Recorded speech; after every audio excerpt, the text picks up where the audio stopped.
ఈరోజు దేశవ్యాప్తంగా విద్యా సంస్థలన్నిటికీ బంద్నైతే పిలుపునివ్వడం జరిగింది. నీట్ పరీక్షలో జరిగినటువంటి అవకతవకలకు సంబంధించి దేశవ్యాప్తంగా విద్యా సంస్థలకు బంద్నైతే పిలుపునివ్వడం జరిగింది. ఏఎస్ఎఫ్, ఎస్ఎఫ్ఎల్ కానివ్వండి, ఇతర వామపక్షాలన్నీ కూడా ఏకపక్షంగా ఒక తాటి మీదకి వచ్చి ఇక్కడ విద్యా సంస్థలన్నిటిని బంద్ చేయడం జరుగుతుంది. వరంగల్లోని ఆర్ట్స్ అండ్ సైన్స్ కాలేజ్ దగ్గర ప్రస్తుతం మనం ఉన్నాం. ఇక్కడ బంద్ నిర్వహించడం అయితే జరుగుతుంది. క్లాసులు జరుగుతున్న తరుణంలో ఇక్కడ వచ్చేసి వీళ్ళైతే బంద్ని పిలుపునివ్వడం జరుగుతుంది. విద్యార్థులు కూడా స్వచ్ఛందంగా బయటకు వెళ్ళిపోవడం జరుగుతుంది. అసలు ఈ బంద్కి వీళ్ళు ముఖ్య కారణం ఏంటి, అలానే ఇక్కడ జరిగేటువంటి ఈ బంద్ వల్ల కేంద్ర ప్రభుత్వం దిగొచ్చి దీని మీద సమీక్ష నిర్వహించిన అసలు ఏం జరుగుతుంది ఏంటి, ఇక్కడ జరిగేటువంటి విద్యను ఏదైతే బంద్ పిలుపునిచ్చారో వారితో మాట్లాడే ప్రయత్నం చేద్దాం. చెప్పండి అంటే ఈ రోజు బంద్కి ముఖ్యంగా కారణం ఏంటి, ఎందుకు ఇట్లా కాలేజీలన్నీ బంద్ చేస్తున్నారు? ఈరోజు 24 లక్షల మంది విద్యార్థులు ఎన్టీఏ కింద నీట్ ఎగ్జామ్ రాసిల్లు. నేషనల్ టెస్టింగ్ ఏజెన్సీ కింద ఒక 24 లక్షల మంది విద్యార్థులు దేశవ్యాప్తంగా ఎగ్జామ్ రాస్తే ఆ ఎగ్జామ్ పేపర్ లీక్ అయినాయి. 2-3 రాష్ట్రాలలో కొన్ని అకాడమీలలో చదువుకున్న విద్యార్థులకు బై మార్క్స్ వచ్చాయి. పేపర్ లీక్ అయ్యి 30 లక్షల కమ్మేసుకున్న విషయం కూడా సమాజానికి బయటకు వచ్చింది, ఎంక్వైరీలో వచ్చింది. అయినప్పటికీ కేంద్ర ప్రభుత్వం ఈరోజు ఆ విషయం మీద స్పందించడం లేదు. కనీసం వాళ్ళ మీద చర్యలు తీసుకోవడం, ఎన్టీఆర్ రద్దు చేయడం లేదు.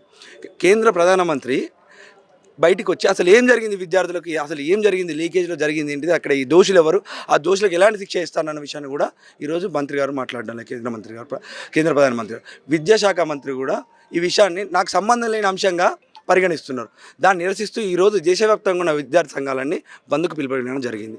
ఎందుకంటే తక్షణం ఎన్టీఆర్ రద్దు చేసి ఏ రాష్ట్రాల్లో అయితే విద్యార్థులు చదువుతున్నారో ఆ రాష్ట్ర ప్రభుత్వం కిందనే వాళ్ళకు టాలెంట్ టెస్ట్ నిర్వహించి అక్కడ వాళ్ళకు మెడికల్ సీట్లు అలాట్ చేయాలనేది మా ప్రధానమైన డిమాండ్. రెండోది, ఇప్పుడు ఎగ్జామ్ రాసిన విద్యార్థులకు ఏ విధంగా ప్రభుత్వం న్యాయం చేస్తుంది, వాళ్ళకి న్యాయం జరగాలి. ఎన్టీఆర్ ప్రక్షాళన చేసి దీనికి బాధ్యుల మీద చర్యలు తీసుకోవడం కాదు, కఠిన చర్యలు. మళ్ళీ లీకేజ్ అనేది జరగాలి అంటే భయపడే విధంగా ఇప్పుడు మనం చూస్తున్న దేశవ్యాప్తంగా అనేక లీకేజీలు. ఇప్పుడు మన రాష్ట్రంలో గ్రూప్ 2 పేపర్ లీకేజ్ అయింది, ఆ తర్వాత యూపీలో పోలీస్ ఎగ్జామ్ పేపర్ లీకేజ్ అయింది. ఈరోజు నీట్ ఒక ప్రామాణికమైన ఎగ్జామ్, ఈరోజు ఎంబీబీఎస్ సీట్ పొందాలి అంటే నీట్ ఎగ్జామ్ క్వాలిఫై కావాలి అని సమాజంలో ఉన్న ప్రతి విద్యార్థికి తెలుసు. అలాంటి ఎగ్జామ్ పేపర్ కూడా లీకేజ్ అయింది. ఇలా లీకేజ్ల వల్ల వచ్చిన ఉద్యోగుల వల్ల, లేకపోతే ఈ లీకేజ్లతో ఉత్తర్నితులు రేపు పొద్దున వీళ్ళు సమాజానికి వచ్చినాక వీళ్ళు సమాజానికి ఏ విధంగా ఉపయోగపడతారు? ఒక డాక్టర్ లీకేజ్ వల్ల రేపు పొద్దున డాక్టర్ అయితే వైద్య రంగంలో అసలు మన పరిస్థితి ఏంది, మన ప్రాణాల పరిస్థితి ఏంది?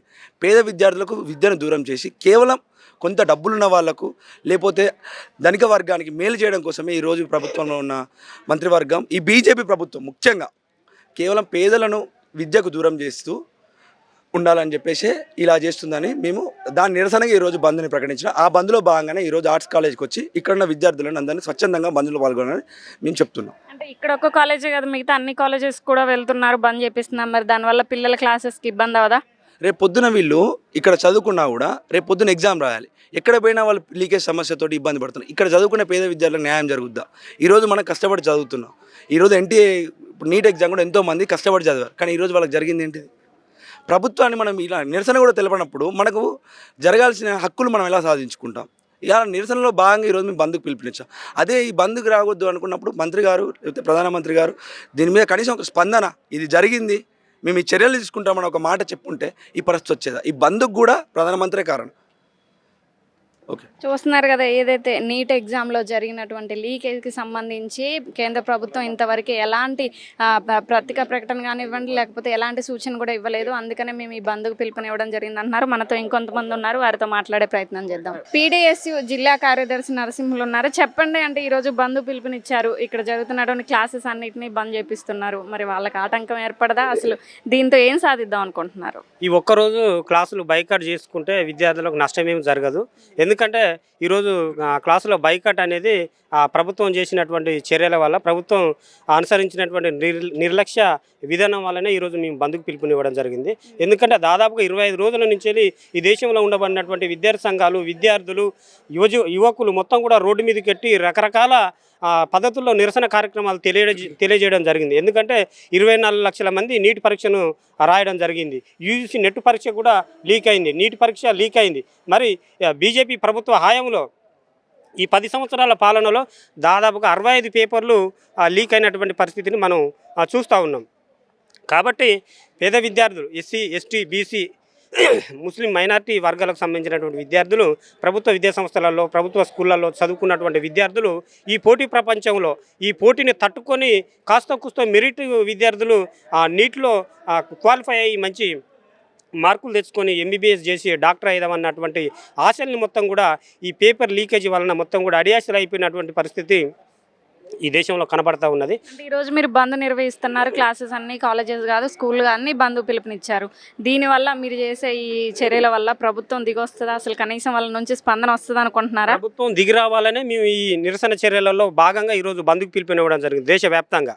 మరి విద్యార్థులు రోడ్డెక్కి దేశవ్యాప్తంగా విద్యార్థులకు యువత మొత్తం కూడా రోడ్డెక్కి ఈ యొక్క నీటి పరీక్ష పైన సమగ్ర విచారణ జరపాలి, ఈ పేపర్ లీకేజీ పైన సమగ్ర విచారణ జరపాలి, సుప్రీంకోర్టు ప్రధాన న్యాయమూర్తితో విచారణ జరపాలి, దోషులను కఠినంగా శిక్షించాలని చెప్పేసి మేము ఆ కేంద్ర ప్రభుత్వాన్ని డిమాండ్ చేస్తూ ఉన్నాం. కేంద్ర ప్రభుత్వాన్ని ఈ ఘటనకు నైతిక బాధ్యత వహించి కేంద్ర విద్యాశాఖ మంత్రి ధర్మేంద్ర ప్రధాన్ను తక్షణమే రాజీనామా చేయాలని చెప్పేసి మేము డిమాండ్ చేస్తూ ఉన్నాం. ఈ ఎన్టీఏను రద్దు చేయాలని మేము కోరుతా ఉన్నాం. ఈ జాతీయ స్థాయి పోటీ పరీక్షలు ఏవైతే ఉన్నాయో అవి మొత్తం కూడా రాష్ట్రాలకు అప్పచెప్పాలని చెప్పేసి మేము కేంద్ర ప్రభుత్వాన్ని డిమాండ్ చేస్తూ ఉన్నాం. ఈ ఘటనకు ఈ హోల్ అండ్ సోల్ ఘటనలకు నరేంద్ర మోడీ ప్రభుత్వం బాధ్యత వహించాలి. ఈ దేశ ప్రజలకు, ఈ దేశ విద్యార్థులకు ఈ పేపర్ లీకేజ్ ఘటనకు సంబంధించి క్షమాపణ చెప్పాలని మీ సందర్భంగా ఆ ప్రభుత్వాన్ని డిమాండ్ చేస్తూ ఉన్నాం. చూస్తున్నారా, ఇక్కడ చూస్తున్నటువంటి ఆర్ట్స్ కాలేజీకి సంబంధించి క్లాసెస్ జరుగుతున్నటువంటి పిల్లల్ని కూడా ఇక్కడ జరిగే క్లాసెస్ దగ్గరికి వెళ్ళి అడ్డుకొని ఇక్కడ ఉన్నటువంటి అన్ని పక్షాలు, ఇతర పక్షాల నుంచి వచ్చిన పార్టీ ఏఎస్ఎఫ్ఐ కానివ్వండి, వీళ్ళందరూ కూడా వీళ్ళని బయటికి పంపించడం అయితే జరుగుతుంది. మనం చూసుకోవచ్చు కాలేజీకి సంబంధించి ఒక కాలేజీ కాదు, వరంగల్లో ఉన్నటువంటి అన్ని కాలేజెస్ స్కూల్స్కి వెళ్ళి ఎక్కడైతే క్లాసులు నిర్వహిస్తున్నారో అక్కడికి వెళ్ళి బంద్ను అయితే వీళ్ళు స్వచ్ఛందంగా ముందుకొచ్చి బంద్ చేయాలంటూ, అలానే జరిగిన అన్యాయానికి ఖచ్చితంగా ప్రభుత్వం ఏదైతే ఎన్ఐటీలో జరిగినటువంటి లేకపోతే నీట్ పరీక్షలో జరిగినటువంటి వాటికి సంబంధించి అన్నీ కూడా వీళ్ళు ఖచ్చితంగా ప్రభుత్వం స్పందించాలంటూ చేసేటువంటి ఈ నిరసనలో వీళ్ళైతే పెద్ద ఎత్తున ఇక్కడ బంద్కు పిలుపునియడం జరిగింది. ప్రస్తుతం మనతో సతీష్ ఉన్నారు. సతీష్, చెప్పండి, అసలు ఈరోజు ఈ బంద్ అయితే నిర్వహిస్తున్నారు, ఇది సక్సెస్ఫుల్ అవుతుందంటారా? విద్యార్థి సంఘాలు అందరం ఏకపక్ష నిర్ణయానికి వచ్చి బంద్ అయితేనే మేము చేసే నిరసన బట్టన్న ప్రధానమంత్రి అయిన నరేంద్ర మోడీ కొంచెం సిగ్గు తెచ్చుకున్న నీట్ పరీక్ష రద్దు చేసి ఎగ్జామ్ను రీషెడ్యూల్ చేసి విద్యార్థులకు జరిగిన అన్యాయాన్ని న్యాయం చేసి మా తప్పైందని ఒప్పుకుంటారని మేము విద్యార్థులందరం ఏకం కలిసి ఈరోజు బంద్ పాటించడం జరుగుతుంది. అలాగే విద్యార్థులు కూడా మాకు సహకరిస్తున్నారు పెద్ద ఎత్తున. బంద్ అనేది మేము విజయవంతం చేస్తున్నాం, ఆల్రెడీ అయిపోయింది కూడా. ఇకనైనా నరేంద్ర మోడీ ఏకపక్షంగా నిర్ణయాలు తీసుకొని ఇక్కడ విద్యార్థులకు, నిరుద్యోగులకు మీరు చేసింది ఒరగబెట్టింది ఏం లేదు. మీ ఏకపక్ష ధోరణిని పక్కన పెట్టి అందరి నిర్ణయం లోక్సభలో తీసుకొని నీట్ పరీక్ష రీషెడ్యూల్ చేసి విద్యార్థులకు న్యాయం చేయగలరని మా ఎన్ఎస్ఏ పక్షాన డిమాండ్ చేస్తున్నాం. ఒకవేళ ఈ ధర్నా జరిగింది ఇప్పటికీ కూడా కేంద్ర ప్రభుత్వం ఎలాంటి సూచనలు కానివ్వండి, ఎలాంటి స్పందన లేకపోతే తర్వాత మీ కార్యాచరణ ఎలా ఉండబోతుంది? ఇది కనుక మీరు రీషెడ్యూల్ చేయకపోతే ఇక్కడున్న లోకల్ బీజేపీ నాయకులకు మరీ చెప్తున్నాం, మీరు రేపంచి రోడ్ల మీద తిరిగే పరిస్థితి అయితే కనబడతలేదు. మీ బీజేపీ నాయకులు అందరూ కలిసి మీ బీజేపీ పెద్ద నాయకుల విజ్ఞప్తి చేయండి, వాళ్ళకి చేస్తారు. ఇది మీరు చేసేటట్లేరు, అయినా మీ మాటను మోడీ వినటట్లేడు. మేము ఇంకా నెక్స్ట్ జరగబోయే రానున్న రోజుల్లో మా కాంగ్రెస్ ప్రభుత్వం, ఇండియా కూటమి అనే ప్రభుత్వం అధికారంలో రాకపోతుంది. విద్యార్థులకు, నిరుద్యోగులకు న్యాయం చేస్తాం. ఇలాంటి పరిస్థితి అయితే మా ప్రభుత్వం అయితే ఎప్పుడు తీసుకురాదు కూడా. అసలు ఈ లీకేజ్లు ఎందుకు జరుగుతున్నాయి, అసలు దేనివల్ల, ఏ నిర్లక్ష్యం వల్ల ఈ పేపర్ లీకేజ్ అనేది అవుతుందని మీరు అందరూ అనుకుంటున్నారు? కరెక్ట్ పరిస్థితుల్లో వాళ్ళు పాలించే పాలన మాకు కరెక్ట్గా వాళ్ళే రాజకీయ నాయకులు ఎవరు వాళ్ళు. అసలు మొన్న జరిగిన లోక్సభలో కూడా ప్రతిపక్షం ఫస్ట్ నీట్ విద్యార్థుల గురించి ఆలోచించండి, వాటి గురించి ముందుగా మాట్లాడుకుందాం, తర్వాత సభ తీర్మానం స్టార్ట్ చేద్దామంటే లేదు మేము సభలు ఇట్లా జరుపుతాం, మేము ఎన్ని గుళ్ళు కట్టినాం, ఎన్ని విద్వేషాలు రెచ్చగొట్టామనే దాని మీద చర్చ చేసుకుంటారు. వాళ్ళు మొన్న నైతికంగా ఇండియా కూటమి మీద విజయం, కానీ వాళ్ళు ఇక మిత్రపక్ష ధోరణిలో వాళ్ళు ఇలా కూటమి మీద కూర్చొని వాళ్ళ కూటమిలో వాళ్ళు రాజ్యమేలుతారు తప్ప వాళ్ళు గెలిచిన వాళ్ళకే అర్థమవుతుంది. నిజంగా మేము హార్ట్ఫుల్గా మేము గెలవలే అని వాళ్ళే ఒప్పుకుంటున్నారు. గత కొన్ని రోజుల్లో ఇక ముందు చూసుకున్నట్టయితే మన ప్రభుత్వం రాబోతుంది, అందరికీ న్యాయం చేసే విధంగా ఇండియా కూటమి ఉంటుందని మా ఆలోచన. చూస్తున్నారు కదా, ఈరోజు అయితే బంద్కు పిలుపునివ్వడం అయితే జరిగింది. స్వచ్ఛందంగా అందరూ విద్యార్థులు కూడా క్లాస్ నుంచి బయటకు వెళ్ళిపోవడం జరుగుతుంది. ఇక్కడ జరిగేటువంటి ఏదైతే వరంగల్కి సంబంధించి పెద్ద ఎత్తున అయితే ఇక్కడ బంద్కు పిలుపునివ్వడం అయితే జరిగింది. ప్రస్తుతం మనతో ఇంకొంతమంది ఉన్నారు, వారితో మాట్లాడే ప్రయత్నం చేద్దాం. చెప్పండి, ఈరోజు ఇక్కడ ఏఎస్ఎఫ్ఐ కానివ్వండి, మిగతా అన్ని ఇతర విపక్షాలందరూ కూడా ఏకమై ఈరోజు బంద్కు పిలుపునివ్వడం జరిగింది. ఒకవేళ ప్రభుత్వం స్పందించకపోతే ఇక ముందు మీ కార్యాచరణ ఎలా ఉండబోతుంది? 100% మనకు ముందు అంటే గతంలో కూడా మన కళ్ళ ముందే ఉన్నది. భారతదేశంలో రైతు వ్యతిరేక చట్టాలు, నల్ల చట్టాలు 3 చట్టాలను తీసుకొస్తే సంవత్సర కాలం పాటు పంజాబ్ కావచ్చు, ఇతరత్ర రాష్ట్రాలలో ఉన్నటువంటి రైతులకు అందరం విద్యార్థి సంఘాలు, ప్రజా సంఘాలు, మహిళా సంఘాలు, ఈ భారతదేశంలో ఉండేటువంటి సబ్బండ వర్గాలు మొత్తము ఏకతాటి మీదకి వచ్చి నరేంద్ర మోడీ మెడలు వంచి నల్ల చట్టాలను రద్దు చేసుకునేటువంటి ఘనత మాకున్నది. అంటే మా విద్యార్థి సంఘాలు, యువజన సంఘాలు, ప్రజా సంఘాలు అందరికీ ఉన్నది. కాబట్టి ఈ నేపథ్యంలో ఈ నీట్ పేపర్ ఏదైతే ఉన్నదో దీనిపైన సమగ్ర న్యాయ విచారణ చేసి విద్యార్థులకు న్యాయం చేయనట్లయితే, రెండవది నెట్ రద్దు చేయడం జరిగింది. దాదాపు లక్షల మంది విద్యార్థులకు అన్యాయం జరిగింది. వాళ్ళ విలువైన కాలం దుర్వినియోగం జరిగింది, డబ్బులు దుర్వినియోగం జరిగినాయి, ఇవన్నీ జరిగినాయి. మరి దీన్ని ఖచ్చితంగా కేంద్ర ప్రభుత్వం ఏదో రకంగా అకామిడేట్ చేసి నష్టపరిహారం విద్యార్థులకు రిక్వైర్మెంట్ ఇవ్వాలి కదా. ఇవ్వాలనేది మా ప్రధానమైనటువంటి డిమాండ్. ఖచ్చితంగా గతంలో రైతు వ్యతిరేక చట్టాలకు వ్యతిరేకంగా 1 సంవత్సర కాలం పాటు పోరాటం చేసి ఎట్లయితే దాన్ని తిప్పికొట్టినామో, ఇప్పుడు కూడా ఈ 3.0 అనే ఒక దాంతో కొత్తగా నరేంద్ర మోడీ ప్రభుత్వం అధికారంలోకి రావడం జరిగింది. ఇప్పటి వరకు ఒక పక్క ఎన్డీఏ కూటమిలో దాదాపు వామపక్షాలు కావచ్చు, కాంగ్రెస్ కావచ్చు, ఇతర నాయకులు కావచ్చు, అందరూ కూడా నీటి పరీక్ష లీకేజ్ పైన సమగ్రంగా చర్చ జరగాలని చెప్పి పార్లమెంట్లో ముక్త కంఠంతో వాళ్ళు స్తంభింపజేస్తున్నటువంటి సందర్భం ఉన్నది. కానీ ఈ నరేంద్ర మోడీ అంటే ఏదైతే మన భారతదేశానికి ప్రధానమంత్రి నరేంద్ర మోడీ గారు ఉన్నారో, కనీసం సిగ్గు లేకుండా కనీసం ఇప్పుడు భారతదేశ పునర్నిర్మాణం అంటే ఎవరండి? ఇప్పుడు ప్రపంచ దేశాలు ఎట్లా ముందుకెళ్తున్నాయి? విద్యార్థులు బాగా చదువుకుంటే వాళ్ళు గ్రామానికి కావచ్చు, జిల్లాకు కావచ్చు, రాష్ట్రానికి కావచ్చు, భారతదేశానికి కావచ్చు నవనిర్మాతలు వీళ్ళంతా. మరి అట్లాంటి నవనిర్మాతలు ఈరోజు ఒక డాక్టర్ కావాలంటే, ఒక ఎంబీబీఎస్ డాక్టర్ కావాలంటే నీట్ రాయాలి. మరి అట్లాంటి నీట్నే మొత్తం పేపర్ను మొత్తం బీజేపీ ప్రభుత్వం విచ్చలవిడిగా ఏది మన పుట్నాలు, పొట్లాలు, పల్లీలు ఎట్లయితే దుకాణాలు దొరుకుతాయో ఈ పేపర్లను అట్లా అంగట్లో పెట్టేసిండ్రు. అట్లా అంగట్లో పెట్టడం వల్ల రేపు నాణ్యత కలిగినటువంటి వైద్య బృందం వస్తుందా మనకు? రేపు విద్యారంగం పెట్టిపోతుంది, వైద్యరంగం పెట్టిపోతుంది. మొత్తం బీజేపీ ప్రభుత్వంలో ఒక్కటేనండి, స్కీములు, స్కాములు.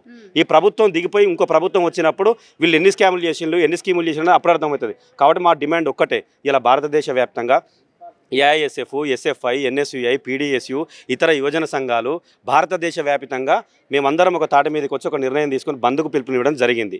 ఎందుకోసం అనంటే నీట్ పేపర్ పైన సమగ్రమైన విచారణ జరిపించాలి. నెట్టు రద్దు చేయడం వల్ల విద్యార్థులకు నష్టం జరిగింది, వారికి నష్టపరిహారం ఇవ్వాలి. మూడవది నూతన జాతీయ విద్యా విధానాన్ని భారతదేశ ప్రధానమంత్రి తీసుకురావడం జరిగింది. ఈ నూతన జాతీయ విద్యా విధానంతో ముసాయిదా బిల్లుతోటి విద్యార్థులకు పెద్ద ఎత్తున నష్టం జరిగేటువంటి పరిస్థితి ఉంది. ఎట్లా అంటే విద్యను మొత్తం మూఢత్వం. ఇప్పుడు మనం బయట జ్యోతిష్యం చెప్పుకుంటాం. జ్యోతిష్యం అనేది వాళ్ళ నమ్మకాలకు సంబంధించింది. ఈ నమ్మకాన్ని తీసుకొచ్చి ఒక సబ్జెక్టుగా, అంటే ఇది ఒక సబ్జెక్టుగా అడ్జేసిన పరిస్థితి ఉన్నాయి. దీనివల్ల ఎడ్యుకేషన్లో సైంటిఫిక్ టెంపర్మెంట్ దెబ్బతింటుంది, ఇండియా వెనుకబడిపోతుంది. ఇవాళ మేము భారతదేశ వ్యాప్తంగా ఏమైనా మాట్లాడితే మా అయోధ్యలో రాముని గుడి కట్టినాం, లేకపోతే ఇక్కడ ఇంకో గుడి కట్టినాం, దేవునికి మొక్కండి మీ బాధలు తీరిపోతాయనే విధంగా తప్ప అసలు ప్రజల సమస్యలు కానీ, విద్యార్థుల సమస్యలు కానీ, కార్మికుల సమస్యలు కానీ, తర్వాత ఏ ఒక్క సమస్య ప్రధానమంత్రి నరేంద్ర మోడీ పట్టించుకున్న పాపం పోడు. ఈ రోజు కావాల్సింది గుళ్ళు అవి కాదు కదా, కావాల్సింది బడులు, కాకపోతే మనకి హాస్పిటల్స్, పేద ప్రజలకు అందించాల్సిన పథకాలు కదా. ఈ గుళ్ళు అవి కట్టుకుంటే ప్రయోజనం వస్తుందా? 100% కరెక్ట్. ఈ బీజేపీ లేకముందు కూడా దాదాపు క్రీస్తు పూర్వం నుంచి కూడా మనకు రాముడి గుళ్ళు కావచ్చు, శివాలయం కావచ్చు, తర్వాత మన నమ్మకాలకు, విశ్వాసాలకు సంబంధించినటువంటి రిలీజియన్ పరంగా ముస్లింలకు వాళ్ళ టెంపుల్ ఉన్నాయి, క్రిస్టియన్కు వాళ్ళ టెంపుల్ ఉన్నాయి, హిందువులకు మన టెంపుల్ ఉన్నాయి. కానీ కేవలం ఈ భారతదేశంలో మెజారిటీ పీపుల్ హిందువులు కాబట్టి వీళ్ళ భావోద్వేగాలను రెచ్చగొట్టి 4 ఓట్లు సంపాదించుకొని అధికారంలో కూర్చునేటువంటి పరిస్థితి దుర్మార్గమైన పరిస్థితి తప్ప నిజంగా కూడా ఏ ఒక్క ప్రజలకు న్యాయం చేసేటువంటి పరిస్థితి బీజేపీకి లేదు. ఉదాహరణ ఏంటంటే దేశవ్యాప్తంగా 2 కోట్ల ఉద్యోగాలు ఇస్తామన్నాడు, ఇవ్వలేదు. నల్లధనం ప్రపంచవ్యాప్తంగా ఉన్న నల్లధనం తీసుకొచ్చి ప్రతి ఒక్కరి అకౌంట్లో ఇస్తాడు, వేయలేదు. తర్వాత కార్మికులకు లేబర్ కోడ్లు ఏవైతే ఉన్నాయో ఎత్తివేసి ఎక్కువ పని గంటల్లో తగ్గిస్తా అని చెప్పిండు, చేయలేదు. వైద్య రంగంలో పెద్ద ఎత్తున స్కామ్ చేస్తున్నాడు, చేయలేదు. అంటే ఏ ఒక్కటి కూడా చేయలేదు. ఏమనంటే సెంటిమెంట్. ఇండియాలో ఎక్కువ మొత్తంలో హిందూ ప్రజలు ఉన్నారు కాబట్టి సెంటిమెంట్ పోలరైజేషన్ చేసి రాజకీయ పబ్బం గడుపుకోవడం తప్ప ఇది లేదు. కానీ ఇక నుంచి సాగదు. ఖచ్చితంగా తిప్పి కొడతాం, నరేంద్ర మోడీ మెడలు వంచుతాం. మా ఏదైతే నీట్ పేపర్ ఏదైతే ఉన్నదో ఆ విద్యార్థులకు న్యాయం జరిగేంత వరకు పోరాడతాం. చూస్తున్నారు కదా, నీట్ పరీక్షలో జరిగినటువంటి అవకతవకలకి సంబంధించి ఈరోజు పెద్ద ఎత్తున దేశవ్యాప్తంగా బంద్కు పిలుపునివ్వడం అయితే జరిగింది. అలానే వరంగల్కి సంబంధించి జరుగుతున్నటువంటి కాలేజెస్ క్లాసుల్లో కూడా వీళ్ళు వెళ్ళడం అయితే జరిగి ఎక్కడికక్కడ అందరూ కూడా బంద్కు పిలుపునిచ్చి స్వచ్ఛందంగా విద్యార్థులు కూడా బయటకు వెళ్ళిపోవడం అయితే జరుగుతుంది. ఇది కనుక ఖచ్చితంగా కేంద్ర ప్రభుత్వం దిగొచ్చి దీని మీద ఏదైతే ఒక కమిటీని వేసి దీని మీద జరిగినటువంటి అవకతవకల మీద ఖచ్చితంగా నివేదిక ఇవ్వాలంటూ మళ్ళీ నీట్ పరీక్షను మళ్ళీ పెట్టాలనే అంశంలో వీళ్ళైతే ఆలోచించడం జరుగుతుంది. ఇంతమంది రాసినటువంటి రాస్తున్నటువంటి ఎగ్జామ్స్లో ఉన్నటువంటి స్టూడెంట్స్ భవితవ్యం ఎలా ఉండబోతుంది, ఇట్లా లీకేజీలు జరిగితే విద్యా వైద్యంలో వచ్చేటువంటి పెను మార్పులు కానివ్వండి, వాళ్ళు వచ్చేటువంటి ఏదైతే చేసే వైద్యులు అంత నిర్లక్ష్యంగా ఉంటారు, వాళ్ళకి ఏమొస్తుందని ట్రీట్మెంట్ చేస్తారంటూ వీళ్ళైతే పెద్ద ఎత్తున నిరసన వ్యక్తం చేయడం అయితే జరుగుతుంది. ఇలాంటి మరిన్ని వార్తలు మీ ముందుకు తీసుకొస్తుంది మీ పాయింట్ బ్యాంక్. Keep watching.